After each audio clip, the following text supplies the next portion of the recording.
Happy New Year! Longtime friend of the channel, in my mind, Electro Co has kicked off 2025 with not just a bike or two, but an entire lineup of RTRs and a go-kart. Not too long ago, Electro Co gave us a little teaser of some items run through ChatGPT or something, hinting at some new products, like a quad, a trike, another quad, and a car.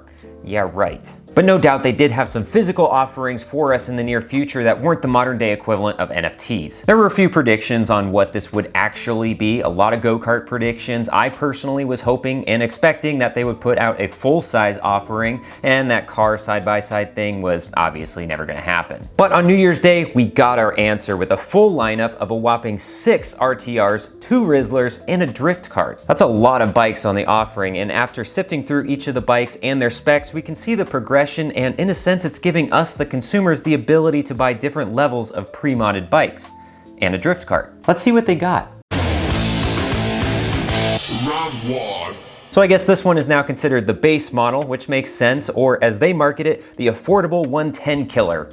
Yeah, I'd buy that. This seems to be the only RTR in the entire lineup that didn't change at all. It's still a 60 volt, still unadjustable suspension, and still has the old stock motor. All well and good though. I'm glad that they still have the cheap option because, spoiler alert, this is my pick in the new lineup, but that's kind of obvious, no? This bike gives a solid base to build whatever the hell you want, and I highly encourage you do so. But maybe you want a little bit more out of the box, in which case you're looking at Round 2. So I guess this is where the original RTR went. No more regular RTR or just the RTR, it's the Sport now. And I'll say it right away, this is the lineup's winner. Specs-wise, it's about the same as what I guess we can now call the RTR Classic, but has several improvements. Like this, and I presume with the rest of the lineup, it has the brand new revolver motor. It also has the much requested 420 drivetrain, stiffer pegs, stiffer swing arm, and some tuning changes. I'm glad we're finally getting a 420 chain on this bike. I mean, if a Tudio gets a 420 chain, the RTR should too. I mean, mine has one now, but you'll see this video later. And the cherry on top of all this, it's now cheaper. Went down from $3,200 to $2,999. Hope no one watching this ordered an RTR on December 31st. I'd be pissed. Round 3. Now we get into the interesting stuff with the RTR Alpha, aka the world's most powerful pit bike. And I bet there are so many people in the comments already pounding away at their keyboard going, actually that's nowhere close to the world's fastest pit bike. My neighbor's friend's cousin has one and he built and it was 100 miles an hour. And despite the hyperbole, I agree. It's not. Power claim is 18 kilowatts max output, so probably 15 or 16 nominal, and top speed claim of 70 miles an hour. Still pretty strong, although this is basically a regular RTR with all the upgrade parts added already. It has CNC everything, D&M suspension throughout, and of course the new revolver motor and 420 chain. It also says it has a brand new set of 4-piston brake calipers, although looking at the picture, I'm not seeing that extra piston. In fact, I'm seeing a lot of weird things, like why does it have 458 on the side, and what the hell is Luxron, and is that Chinese? This is AI generated, isn't it? I hate when people lean on AI. Where's the originality? If I were you, I'd shut your mouth and quit. Don't you think you're being a hypocrite?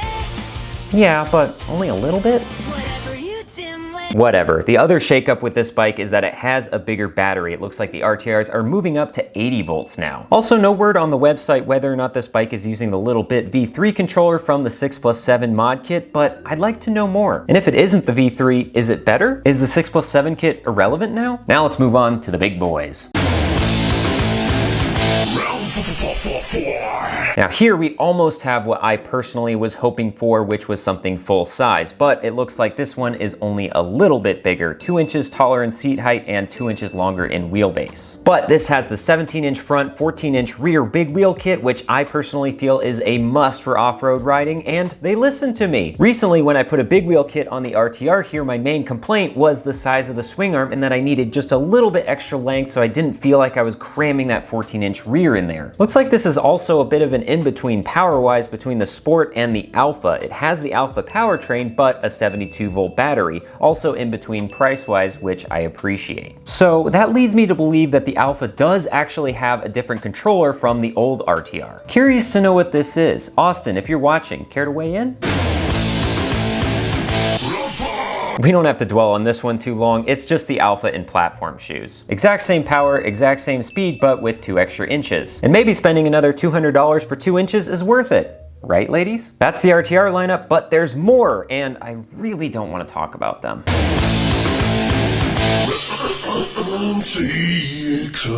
I'm sorry, hot take here I suppose, but I have absolutely no interest in these bikes. The name is cringe, the advertising is even cringier, and I'm just not interested in that style of bike with the small fat tires. Also, these bikes have the exact same everything as the RTR Lite and the RTR Classic, so meh. It's been there, done that. But now comes the wild card.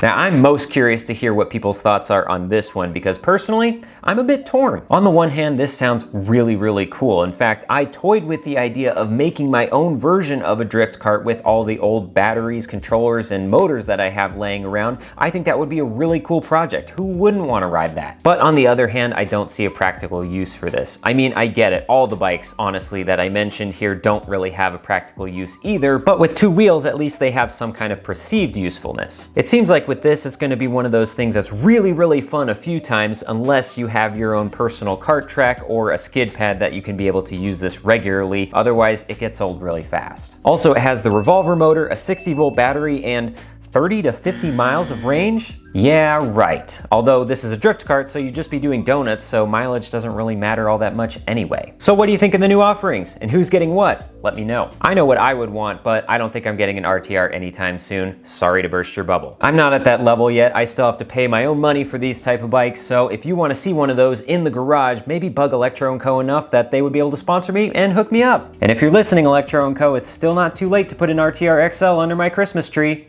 I haven't packed it away yet. This is getting less fun, begging for bikes all the time. Who knows, maybe I'm done. At least I'll end with a rhyme. And